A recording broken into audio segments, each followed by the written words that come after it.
오늘은 생명을 아끼지 아니한 사람, 이런 제목으로 말씀 가운데 은혜를 나누고자 합니다. 1월 첫 주일 지난 다음 성경 통독 수련회를 했습니다. 올해 이제 10회째 하게 되었죠. 성경 통독 수련회 하는 가운데 해마다 똑같이 성경을 읽지만 주시는 말씀, 은혜, 깨달아지는 말씀이 해마다 다릅니다. 근데 올해 말씀을 읽다가 아주 강한 인상을 받은 말씀이 있습니다. 역대하 21장 20절 말씀입니다. 같이 읽어보실까요? 여호람이 32세에 즉위하고 예루살렘에서 8년 동안 다스리다가 아끼는 자 없이 세상을 떠났으며 무리가 그를 다윗성에 장사하였으나 열왕의 묘실에는 두지 아니하였더라. 여기 보면 여호람이라고 하는 왕이 나옵니다. 이 사람은 유다 왕국의 7번째 왕입니다. 그런데 이 여호람이 32살의 왕위에 올랐습니다. 8년간 다스리고 40이라고 하는 나이에 세상을 떠났어요. 좀 일찍 세상을 떠났죠. 그런데 이 사람이 세상을 떠난 다음에 사람들이 뭐라고 하느냐? 아끼는 자 없이 세상을 떠났으며 그랬습니다. 그리고 왕인데 이 왕이 왕의 묘실에 가지를 못하는 거예요. 사람들이 왕의 묘실에 안치를 하지 않은 것이죠. 왜 그랬을까요? 사람마다 이제 세상을 떠나면 묘비명이라고 하는 것이 있지 않습니까? 이 사람이 어떻게 살았는지를 한 문장으로 요약해 주는 것이 묘비명입니다. 한동안 사람들이 이 묘비명을 무엇으로 할 것인가 이것 가지고 이야기도 많이 했습니다. 개그우먼 중에 김미화 씨는 평생 자기는 사람들을 웃기며 살고 싶다, 죽어서도 웃기고 싶다, 그래서 자신은 묘비명을 정해놨다고 합니다. 김미화 웃기고 자빠졌네. 이게 김미화 씨의 묘비명이랍니다. 사람들이 슬픔을 가지고 그 무덤에 왔다가 자신의 묘비명을 보고 한번 웃을 수 있지 않겠느냐. 재밌는 묘비명이지만 어떤 뭉클함이 있었어요. 근데 사람들이 자신이 묘비명을 정해놓은 경우도 있지만 대부분이 세상 떠난 다음에 그 후손들이 묘비명을 정하는 경우가 꽤 있습니다. 어느 아버지가 세상을 떠났습니다. 그런데 묘원지기가 이 아들에게 아버지 묘비명을 뭐라고 할까요? 라고 물었어요. 근데 아들이 고민이 되는 거예요. 아버님이 어떤 분이지? 고민하는데 별로 생각이 나질 않습니다. 왜냐하면 아버지는 늘 자기중심적으로 사셨던 그런 인물이에요. 자녀들에게 별로 이렇게 좋은 인상을 주신 아버지도 아니고 이기적인 아버지의 모습으로 그냥 그렇게 사신 분입니다. 하도 묘비명을 달라고 하니까 고민하다가 이렇게 주었다고 합니다. 먹다, 싸다, 죽다. 여러분은 묘비명이 어떻게 기록될 것이라고 생각하십니까? 이보다 비참한 묘비명이 있다고 한다면 오늘 여호람의 묘비명이죠. 아끼는 자 없이 세상을 떠난 자 여호람.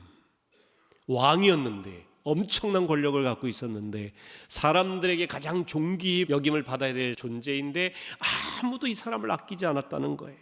가족도 있을 텐데 세상을 떠난 후에 그 사람에 대한 평가는 그 사람이 살았을 때의 삶과 맞닿아 있습니다. 어떻게 살았느냐, 이것이 그 사람을 한마디로 요약해 주는 것입니다. 죽음 이후에 말이죠. 여호람이 어떻게 살았길래 이런 평가를 받았을까?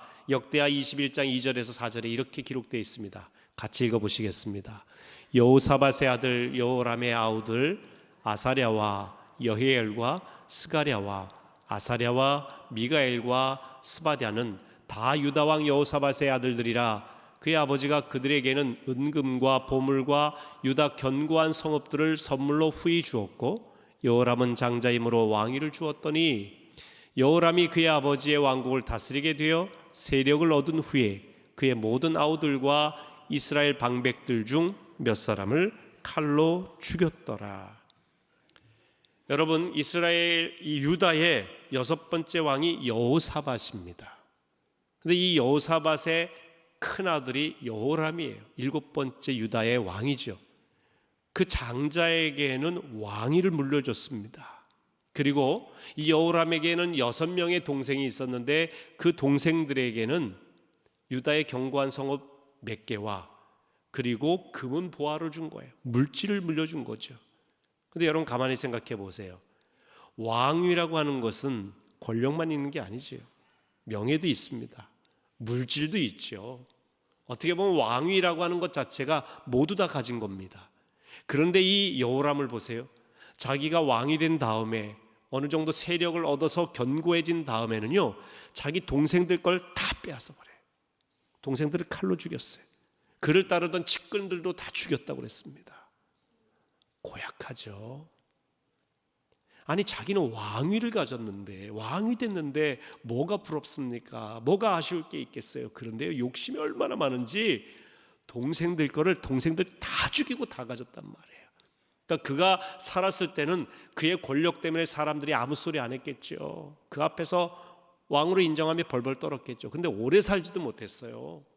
8년간 왕위에 있다가 40살에 세상을 떠났단 말입니다. 세상을 떠나고 난 다음에는요, 사람들이 거들떠보지도 않는 인물이 됐어요. 아무도 아끼는 자가 되지 않았다는 겁니다. 자신을 위해서 자신만 아끼며 살았던 여호람, 이 죽음에 직면했을 때는 아무도 아끼지 아니한 자가 되었다. 주변에 아무도 없이 비참하게 죽고 왕의 묘실에도 가지 못하는 신세가 되고 말았습니다. 오늘 본문에는 여호람과 전혀 다른 삶을 살았던 사람들이 나옵니다. 주를 위해 생명을 아끼지 아니한 사람, 바나바와 바울이라고 하는 인물이 나옵니다. 아무도 아끼지 아니한 여호람 같은 사람이 있는가 하면 생명까지 아끼지 아니하고 하나님께 바쳐서, 하나님께는 물론이고 사람들에게도 아낌없는 사랑을 받았던 인물이 바나바와 바울입니다. 오늘 본문의 배경을 먼저 살펴보겠습니다. 지난주에 예루살렘 공의에 대한 말씀을 전했습니다. 할례가 구원의 조건이 되느냐 안 되느냐 이 문제를 가지고 예루살렘에 큰 회의가 열렸죠. 그런데 그 회의에서 갑론을박하면서 치열하게 논쟁을 하다가 결론이 뭐냐? 베드로가 그런 이야기를 합니다. 이방인이나 우리 유대인이나 똑같이 주 예수의 은혜로 구원받는 것이거늘 할례가 구원의 조건이 될 리가 있느냐라고 결론을 내렸어요. 그리고 예수님의 동생 야고보, 예루살렘 공의회의 의장도 뭐라고 결론을 내렸습니까? 이 할례 문제로, 모세 율법 문제로 예수께 나와 신앙생활하려고 하는 이 형제들을 괴롭게 하지 말라는 거예요. 다시 말하면 할례가 구원의 조건이 되지 않는다는 거예요. 구원은 오직 예수 그리스도의 십자가 은혜로 받는 것이라고 하는 이야기죠. 이게 결론이었단 말입니다. 그런데 예루살렘 교회가 이런 결론을 내린 후에 그걸로 끝난 것이 아니라 후속 조치를 했어요. 그 한 가지는 무엇이냐? 안디옥과 수리아와 길리기아 이방인 크리스천들에게 편지를 보내는 겁니다. 여러분, 이 문제는요, 바울과 바나바가 목회를 하다 안디옥 교회에서 생겨나기 시작했잖아요. 그러니까 그 안디옥 교회 교인들에게 예루살렘 공의회에서 있었던 그 회의의 결론이 되는 내용을 편지로 써서 보내는 거였습니다. 오늘날 같으면 인터넷 방송도 되고요, 전화 통신도 되겠고, 뭐 TV에서 중계할 수도 있는 그런 이야기겠지만 2000년 전 이야기입니다. 그러니까 이 편지를 보내서 결론을 알려줍니다. 또 하나 조치는 뭐냐면 이 편지를 안디옥에서 온 바나바와 바울 편에 보내는 것이 아니라 예루살렘에서 특별히 새롭게 선출하여서 특사격으로 보내게 된 유다라는 사람과, 가룟 유다 아닙니다, 이 바사바라고도 하는 유다와 실라라고 하는 두 명의 지도자의 손에 이 편지를 들려서 보내는 거예요. 왜냐하면 안디옥 교회에 어려움이 있었던 이유가 있잖아요. 그래서 바나바와 바울이 교인들에게 할례로 우리가 구원받는 거 아니다라고 설명을 해도 교인들이 이것을 받아들이지 않았어요. 그래서 예루살렘까지 보내서 회의하게 한 것 아닙니까? 그러니까 바울과 바나바 편의 편지를 보내도 될 텐데 그렇게 될 경우에는 안디옥 교회 교인들이 이것을 또 받아들일 수 있을까? 이렇게 생각할 수도 있습니다. 성경에 다 나오진 않지만 바나바와 바울을 안디옥 교회 교인들이 다 신뢰하고 있지는 않은 것이다. 불신이 있었던 것이다. 그래서 이 할례가 구원의 조건이 되는 문제를 예루살렘 교회까지 가지고 간 것이지요. 그래서 이제 예루살렘 교회에서는 바나바와 바울을 다시 보냄과 동시에 유다와 실라라고 하는 사람까지 보내서 이 편지가 확실하고 예루살렘 교회에서 결론도 할례가 구원의 조건이 되지 않는다는 걸 알려준 거예요. 성경엔 다 나오지 않지만 성경의 행간을 읽어보면 그런 내용이 나옵니다. 저는 여기서 한편으로는 좀 아쉬움과 한편으로는 안도의 한숨을 쉬게 되는 부분이 있어요. 무엇이냐면 바울과 바나바 같이 위대한 목회자도요, 교회에서 어려움을 겪을 때가 있구나. 교인들이 그 부분은 다른 건 다 우리가 수용하겠는데 그 부분은 믿지 못하겠습니다 해가지고 예루살렘 교회 가서 그 결론을 얻어가지고 오십시오, 그런 거 아니겠습니까? 그러니까 교인들로부터 어느 정도의 측면에서는 불신을 당하게 된 거예요. 바나바와 바울의 말이 먹히질 않은 거예요. 예루살렘 교회에서 다른 사람을 보내서 그 결론을 이야기했을 때 비로소 받아들인 것이죠. 이 바나바와 바울도 그랬으니 오늘 2000년이 지난 연약하기 이를 데 없는 저희 목회자들은 때로는 교회에서 어려움이 있고 목회하는 어려움이 있어도 낙심할 일이 아니다. 제가 이걸 깨달았어요. 교회에서 이분들도 어려움이 있었구나. 그렇게 자기가 헌신적으로 목회한 교회에서의 어려움이 있었으니 얼마나 마음이 상했을까, 힘들었을까 하는 마음을 갖게 됩니다. 그런데 유다와 이 실라 편에서 가져온 편지를 통해서 바나바와 바울의 지도력은 더욱더 견고해집니다.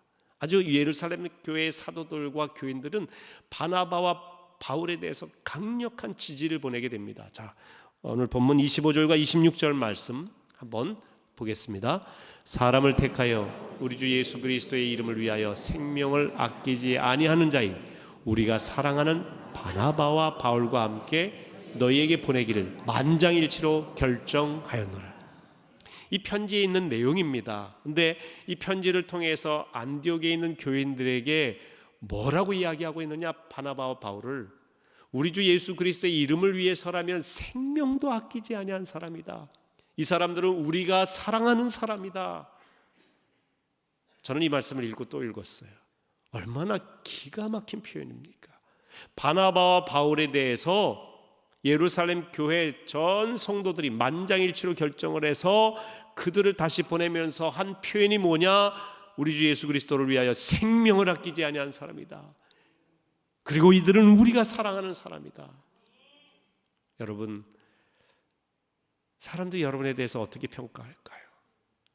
또 세상을 떠난 후에 사람들은 우리를 뭐라고 할까요?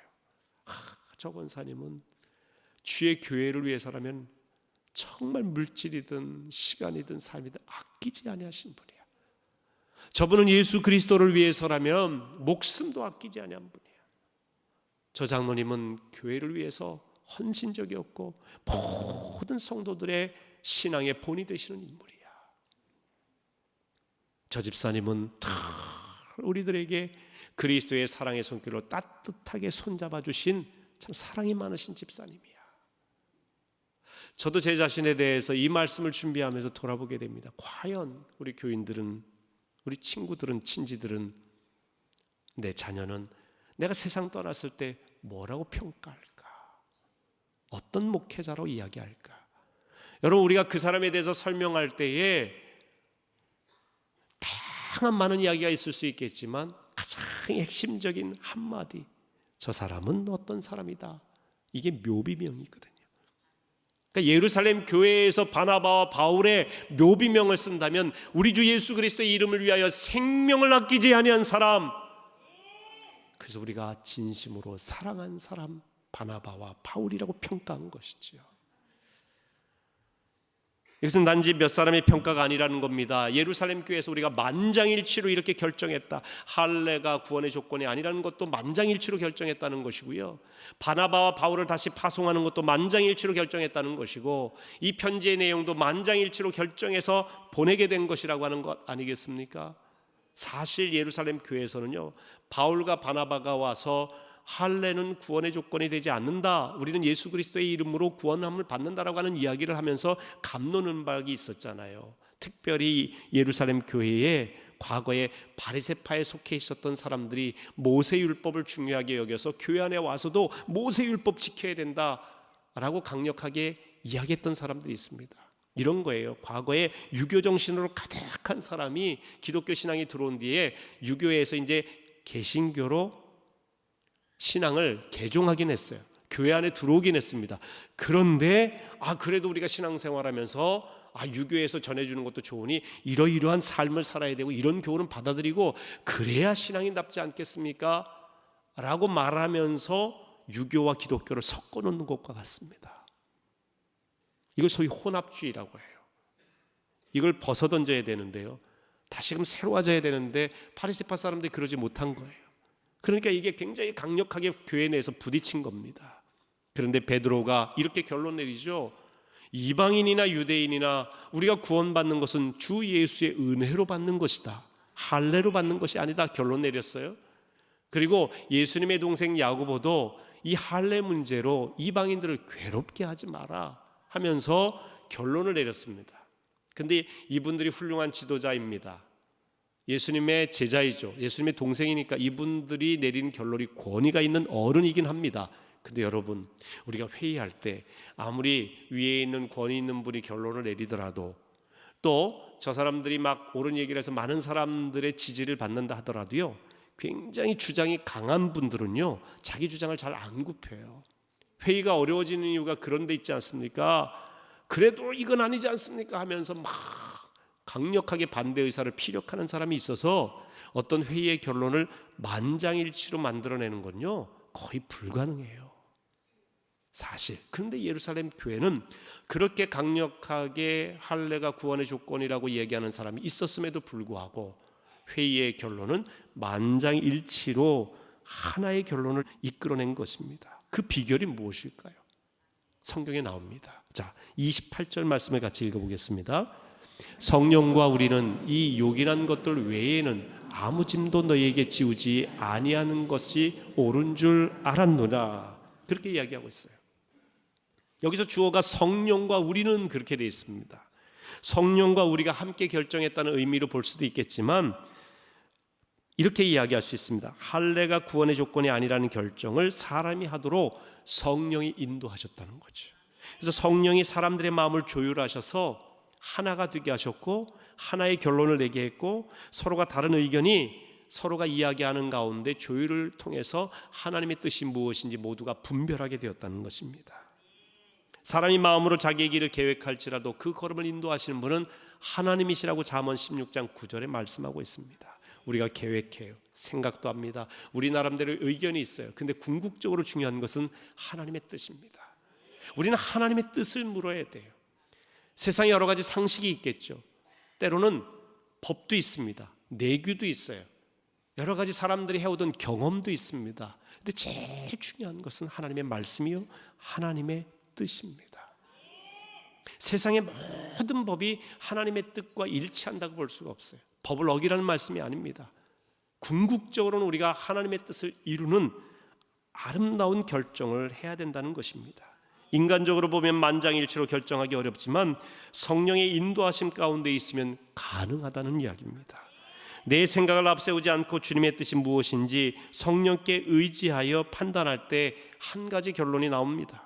가정에서도 마찬가지. 부부가 이 생각이 다를 수 있잖아요. 부모 자녀가 어떤 생각 때문에 마찰이 일어날 수도 있습니다. 그러면 이것을 결정하는 것이 아버지의 목소리도 아니고 어머니의 권한도 아니고 자녀들의 떼씀도 아니에요. 함께 기도하는 겁니다. 하나님의 뜻이 무엇일까? 하나님의 관점에서 생각하는 것이죠. 나의 유불리를 따지는 것이 아닙니다. 하나님의 나라 확장을 위해서 무엇이 좋고 하나님께서 우리 가정을, 우리 교회를, 우리 나라를 향한 뜻은 무엇일까? 함께 성령님을 의지하며 기도하는 가운데 하나의 결론을 도출해내는 것입니다. 누구 것을 무시하고 누구 것만이 목소리가 크다고 받아들이는 것이 아니라 하나님의 빛의 관점에서, 성령의 인도하심의 관점에서 할 때에 아름다운 결론을 도출할 수 있다는 겁니다. 예루살렘 교회가 그랬습니다. 성령의 빛 가운데 모든 걸 결정했어요. 바나바와 바울에 대해서도 이 바나바와 바울이 이야기한 걸 들으면서 유대인들 중에 바리새파 사람들은 바나바 바울을 부정적으로 생각할 수도 있지 않겠습니까? 그런데 오늘 성경에는 분명히 이야기합니다. 만장일치로 바나바와 바울은 우리 주 예수 그리스도의 이름을 위하여 생명을 아끼지 아니한 사람이다. 우리가 사랑하는 사람이다. 이렇게 결론을 내린 것입니다. 이보다 좋은 평가가 있을까요? 여러분, 이보다 극찬이 있겠습니까? 예루살렘 교회가 성령의 인도하심 따라 이런 결론을 내렸다면 하나님께서도 바나바와 바울을 너희가 나를 위하여 생명을 아끼지 않은 사람들이구나, 이렇게 평가하신 거 아니겠습니까? 여기서 아끼지 않다라고 하는 말, 번역된 헬라어 파라디도미라고 말합니다. 파라디도미라고 하는 말은 내어주다, 포기하다, 내버리다. 아끼지 않는 것은요, 그냥 버리는 거예요. 아낌없이 버리는 거예요. 포기하는 거예요. 그러니까 우리가 어떤 일에 대해서 포기하는 게 아니라 내 것을 주장하지 않는 거예요. 내어주는 겁니다. 바울과 바나바는 주님을 위해서라면 자신들의 생명도 기꺼이 포기할 수 있었던 인물이라는 거예요. 아낌없이 주를 위해서라면 내어주었다는 이야기예요. 바울은 이렇게 얘기하죠. 내가 달려갈 길과 주 예수께 받은 사명, 곧 하나님의 은혜의 복음을 증언하는 일을 마치려 하면 나의 생명조차 조금도 귀한 것으로 여기지 아니하노라. 내게 주신 사명을 감당하는 그 일, 복음 전하는 일을 위해서라면 내 생명을 조금도 아끼지 않겠다라는 거예요. 생명 들여서라도 이 사명 감당하겠다 했던 이 바울을 주님이 아끼지 아니하셨겠습니까? 생명을 아끼지 않고 주를 위해 살았던 사람을 주님께서는 그 생명을 아끼셔서 영원한 생명의 길로 인도하시는 것입니다. 바울이 주를 위해 생명도 아끼지 않고 헌신하며 살 수 있었던 이유가 뭘까요? 바울이 하나님의 사랑을, 아낌없는 그분의 사랑을 경험했기 때문에 그렇습니다. 하나님은 우리를 위해 생명도 아끼지 아니하시는 분입니다. 아낌없이 주는 나무라고 하는 책이 있습니다. 쉘 실버스타인이라고 하는 분이 쓴 책입니다. 저도 몇 해 전에 이 책을 참 감명 깊게 읽었습니다. 야, 나무가 우리에게 이렇게 주는 것이 많구나, 이런 생각을 하게 되었어요. 그러면서 그 책을 보면서 우리 하나님도 바로 이 아낌없이 주는 나무가 아니신가, 이런 깨달음을 얻게 되었습니다. 여기에 보면 소년이 나옵니다. 이 소년이 어렸을 때 나무는 소년의 놀이기구였어요. 놀이터였어요. 나무가지에다가 줄을 메어서 그네를 타기도 하고 나무를 기어 오르면서 놀 수 있도록 나무는 소년에게 놀이터가 되어줬습니다. 이제 공부할 시기에는요, 이 나무는 그늘을 만들어줘서 그 아래 쉴 수도 있게 해주고 책도 볼 수 있게 해줬습니다. 이제 어느 정도 성장을 했어요. 가정을 갖게 되었습니다. 가정이 있으면 자녀들 먹여 살려야 되잖아요. 그러니까 경제적인 유익이 있어야 되는데 그때 나무는 그 나무의 열매를 먹도록 주었고 이 열매를 팔아서 경제적인 이익을 얻을 수 있도록 해주었습니다. 이제 어느 정도 지나면서 집이 필요해요. 가구도 필요해. 나무는 자기의 몸통을 내어주어서 가구도 만들고 집도 지을 수 있도록 해주었다고 합니다. 어느 정도 나이가 들어서 여행을 하고 싶은데 나무에게 요청을 하자 나무는 자기의 모든 줄기들을 꺾어서 엮어가지고 배를 만들려고 합니다. 그 배를 타고 여행을 하도록 합니다. 이제 나이가 들었습니다. 이 소년이 노인이 되었습니다. 다리가 피곤해요. 쉴 곳이 필요합니다. 그때 나무는 다 잘려서 그루터기만 남았는데 여기 앉아서 쉬도록 자기를 내어주었다고 합니다. 그러면서 피곤한 다리를 그 그루터기에 앉아서 소년이 쉴 수 있도록 해준 것입니다. 이 소년이 어렸을 때부터 나이 들어서 세상을 떠나기 전까지 이 나무는 아낌없이 자기를 내어준 겁니다. 이 아낌없이 내어준 나무처럼 우리 주님은 우리를 위해서 가장 귀한 것을 아낌없이 주시는 그런 분입니다. 로마서 8장 32절 말씀을 같이 읽어보시겠습니다. 자기 아들을 아끼지 아니하시고 우리 모든 사람을 위하여 내주시니가 어찌 그 아들과 함께 모든 것을 우리에게 주시지 아니하겠느냐. 하나님은 독생자 예수 그리스도 가장 귀하신 그분을 우리를 위해 아낌없이 내주셨어요. 우리가 예뻐서 그런 게 아닙니다. 우리가 의로워서 그런 게 아니에요. 우리가 주님의 사랑을 받을 만한 그릇이 되어서 그런 게 아닙니다. 우리가 아직 원수되고 죄인되고 연약하고 부족하기 이를 데 없을 때, 그때에 우리 주님께서는 예수 그리스도를 죄인된 우리를 위해 내주신 것입니다. 우리를 구원하기 위해서 아낌없이 주시는 그런 분이셨습니다. 영원히 멸망할 수밖에 없는 죄인을 살리기 위해 예수께서는 또 아낌없이 자기의 생명을 십자가에 못 박아 죽도록 하신 겁니다. 바울은 바로 이 하나님의 사랑을 경험했습니다. 바울은 바로 이 아낌없는 예수 그리스도의 십자가 은혜를 경험한 것입니다. 이 사랑을 경험하고 나니까, 이 아낌없는 은혜를 맛보고 나니까 그의 생명을 주를 위해서라면, 예수 그리스도의 이름을 위해서라면 내어주는 것 아깝지 않다고 하는 이야기입니다. 그래서 평생을 아낌없이 주를 위해 헌신한 것입니다. 저는 서두에서 유다의 7번째 왕 여호람에 대해서 말씀을 드렸어요.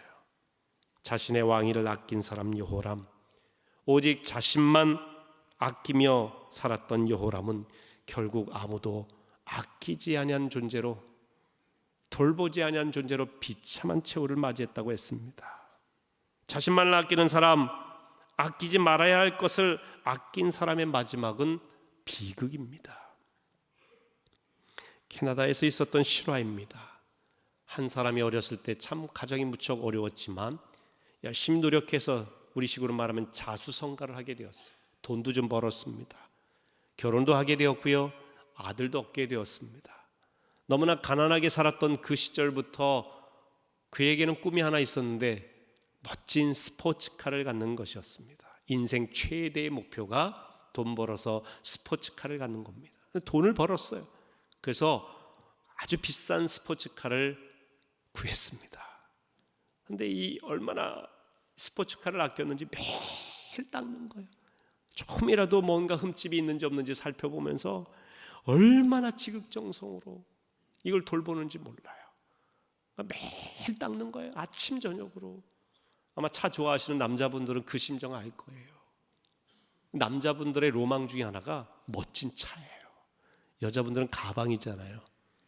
뭐 우리 교인들은 아니시겠지만 명품과 짝퉁을 구별하는 거 아시죠? 어떻게 구별하는지 여자분들 아시죠? 비 오는 날 보면 안 돼요. 명품은 끌어안고 짝퉁은 머리에다가 비를 막는데, 이게 이제 짝퉁과 명품을 구별하는 방법이라고 합니다. 남자들은 차거든요. 이게 스포츠카를 산 거예요. 그것도 노란색, 아주 멋진 이 스포츠카를 사서 닦는데, 어느 날 이제 캐나다나 미국 같은 데 차고가 있지 않습니까? 자기 스포츠카가 놓여있는 차고로 가보니까 어린 아들이 그 차고, 아빠 차 옆에서 뭘 하고 있는데 가서 보니까 못으로 차에다가 낙서를 하고 있는 거예요. 못으로 긁고 있는 거예요. 이게 그냥 이성을 잃어버렸어요. 아버지가 너무 분노가 치밀었어요. 차고 안에 있는 공구를 아무거나 집어들어가지고 못으로 낙서를 하고 있는 아들의 손을 놓고 바닥에 놓고 이걸 찍어버린 거예요. 그것도 한 차례도 아니고요, 여러 차례에서 완전히 손을 뭉개버렸다고 합니다. 캐나다에서 있었던 실화예요. 이 아들아이는 정신을 잃어버렸죠. 그래서 아빠가 정신 차려보니까 아들아이가 그냥 피를 철철 흘리고 있어요. 병원으로 데리고 갔습니다. 근데 손을 잘라내야 됐어요. 도저히 회복이 안 될 정도로 완전히 뭉개졌어요. 이 아들아이가 수술을 마치고 마취해서 깨어나고 정신을 차리고 자기 앞에 있는 아빠를 보자마자 이 아이가 막 무릎 꿇더니 아빠한테 다시는 안 그럴게, 용서해 주세요 하면서 잘린 팔 가지고 빌고 있더라는 거예요. 이 아빠의 심정이 어땠을까요? 너무너무 아빠가 괴로운 거예요. 집으로 돌아갔습니다. 차고로 갔어요. 차고로 가서 내가 아끼던 이 차가 뭐길래 하면서 이 아들아이가 낙서한 그 낙서를 봤는데, 그 낙서에는 이렇게 돼 있어요. I love daddy. 아빠 사랑해요. 그날 저녁 그 아빠는 자기가 갖고 있던 권총으로 자살하고 말았다고 합니다. 이것이 한때 굉장히 아주 센세이션을 일으켰던 뉴스입니다. 그 아빠는 뭘 아끼며 살았나요? 우리가 정말 아껴야 될 것이 무엇인지를 다시 한번 돌아보게 하는 이야기입니다. 아끼지 말아야 할 것을 아끼며 사는 사람의 마지막은 비참해지는 것입니다. 아무에게도 아낌을 받지 못합니다. 그러나 가장 아끼는 것을 주를 위해 헌신하면 하나님이 기뻐하시고 사람들에게는 역사에 남는 그릇이 되는 것입니다. 아브라함은 자기 아들을 아낌없이 하나님께 드렸습니다. 진심으로 그를 하나님이 원하시니 드리려고 했습니다. 그러자 하나님께서는 그 아들 이삭도 살리셨고, 뿐만 아니라 아브라함의 믿음을 보시고 자자손손 믿음의 대를 이어가는 복된 가문, 축복의 통로를 만들어 주신 것입니다. 여러분은 지금까지 무엇을 아끼며 사셨습니까? 여호람처럼 자신만 아끼며 살지는 않으셨습니까?